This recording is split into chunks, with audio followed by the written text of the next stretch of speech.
Rosemary's Baby is remembered as one of the greatest horror movies of all time, and for good reason too. It's a perfect combination of a claustrophobic thriller, an interesting take on spirituality, and most importantly, a critique on society. Rubbish. Pregnant women gain weight, they don't lose it. Today I want to focus on how this film interacts with society, because despite subject matter dealing with satanic cults, dark magic, and a woman giving birth to the spawn of the devil, these ideas ultimately take a backseat to explore the morality of a changing world, conformity, individuality, and sexism. But you mustn't show too much of those elements of fantasy that she goes through. Of the utmost importance to Rosemary's Baby is its time and location. It was released in June of 1968, was based off of Ira Levin's novel released in 1967, takes place in 1965 through mid-1966. This movie is very much a byproduct of its era, and a big emphasis of the film is the decline in morals that accompanied the 1960s. During this time, there is a major cultural shift. One of the biggest changes came from the decline in conventional religions and the rise of Satanism in pop culture. Satan! In 1966, Anton LaVey founded the Church of Satan, an event which is marked in the movie by the birth of Rosemary's Baby.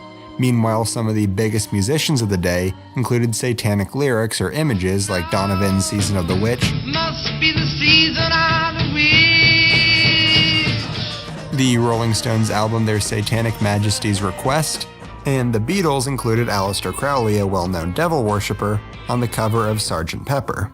This movie definitely takes an anti-satanic approach. All of the devil worshippers are the antagonists of the story. Moreover, when Rosemary walks in on the coven, the film has a severe change in tone. It is played as a very dark comedy, showing off the absurdity of this movement. What have you done to it? What have you done to its eyes?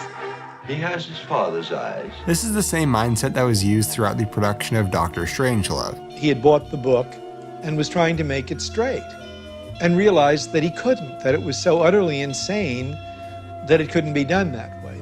If you treat something that would normally be viewed as a drama as a comedy, it makes it look absurd. But this movie's critiques extend further than the rise of satanic worship, and focuses on the decline of morality that accompanied this rise in alternative practices. Guy is willing to sell the well-being of his wife and her firstborn in order to have a successful career. This can easily be extended to be a critique on show business. Guy is possessed by the need to get ahead and sells everything that means anything to him to the Castovets just to break into show business. It also looks down on the rise of capitalism that was starting to take social relevancy over the communal beliefs of the hippie movement. Guy is willing to literally drag Rosemary through hell so the two of them can eventually have a better and upper-class life. From the moment that Rosemary moves into the new apartment, she has all of her individuality stripped from her and is forced to conform. The Castovets remove her from her past, discouraging her Catholic upbringing, which isolates her from her family. He is the Pope. Well, now, you don't need to have respect for him because he pretends that he's holy. In addition, Guy, no doubt ordered from the Castovets, tries to stop her from having friends over. Is that what those bitches were giving you in there? Her friends are an essential part of who she is, and that is being taken away from her. A big visual metaphor used throughout the entire movie is her attempts to make her house a home. However, the constant beratement and the constant intrusions from the Castovets makes this near impossible. Throughout the movie, she attempts to break away from these new rules placed upon her. She gets a new haircut, only to have everybody say, What's that? I've been to Vidal Sassoon. Don't tell me you paid for that. Moreover, she isn't allowed to read Please don't read books. or spend any time with the people who she cares for. She is forced to give up all of her individuality, conforms to the demands of the people around her, and in the end, she still chooses to raise her baby, even though she knows who the real father is. And it makes sense.